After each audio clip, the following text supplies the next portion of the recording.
The two living Republican past presidents, George H. W. Bush and George W. Bush, have no plans to endorse Trump, according to their spokesman. So said the lead story in the Washington Post. Graceless, yes, but not unexpected. The Bushes have many fine qualities. Losing well, however, is not one of them. And they have to know, whether they concede it or not, that Trump's triumph is a sweeping repudiation of Bush Republicanism by the same party that nominated them 4 times for the presidency. Not only was son and brother, Jeb, humiliated and chased out of the race early, but Trump won his nomination by denouncing as rotten to the core the primary fruits of signature Bush policies. 12 million aliens are here illegally, said Trump, because the Bushes failed to secure America's borders. America has run up $12 trillion in trade deficits and been displaced as the world's first manufacturing power by China, said Trump, because of the lousy trade deals backed by Bush Republicans. The greatest strategic blunder in U.S. history, said Trump, was the Bush II decision to invade Iraq to disarm it of non-existent weapons of mass destruction. The war Bush began, says Trump, produced 5,000 American dead, scores of thousands wounded, trillions of dollars wasted, and a Middle East sunk in civil sectarian war, chaos and fanaticism. That is a savage indictment of the Bush legacy.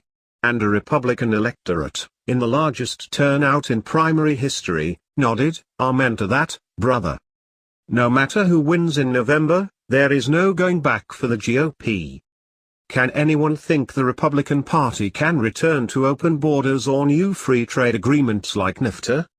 Can anyone believe another U.S. Army, like the ones Bush I and Bush II sent into Afghanistan and Iraq, will be mounted up and marched to remake another Middle East country in America's image?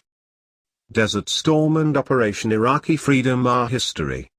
What the Trump campaign revealed, as Republicans and even Democrats moved toward him on trade, immigration and foreign policy, is that Bush Republicanism and neoconservatism not only suffered a decisive defeat, they had a sword run right through them. They are as dead as emperor worship in Japan. Trump won the nomination, he won the argument, and he won the debate. The party is now with Trump, on the issues. For GOP elites, there can be no going back to what the grassroots rejected. What does this suggest for Trump himself? While he ought to keep an open door to those he defeated, the greatest mistake he could make would be to seek the support of the establishment he crushed by compromising on the issues that brought out his crowds and brought him his victories and nomination. Given Trump's negatives, the Beltway punditocracy is writing him off, warning that Trump either comes to terms with the establishment on the issues, or he is gone for good. History teaches otherwise. Hubert Humphrey closed a 15-point gap in the Gallup poll on October 1 to reach a 43-43 photo finish with Richard Nixon in 1968. President Gerald Ford was down 33 points to Jimmy Carter in mid-July 1976, but lost by only 2 points on Election Day. In February 1980, Ronald Reagan was 29 points behind Jimmy Carter, whom he would crush 51-41 in a 44-state landslide. Governor Michael Dukakis left his Atlanta convention 17 points ahead of Vice President George H. W. Bush in 1988. 5 weeks later, Labor Day, Bush had an 8-point lead he never lost, and swept 40 states. What this suggests is extraordinary volatility of the electorate in the modern age. As this year has shown, that has not changed. How then should Trump proceed? Unify the party, to the degree he can, by keeping an open door to the defeated and offering a hand in friendship to all who wish to join his ranks, while refusing to compromise the issues that got him where he is. If the Bushes and neocons wish to depart, let them go. Lest we forget, Congressman John Anderson, who lost to Reagan in the primaries, bolted the party and won 7% of the national vote.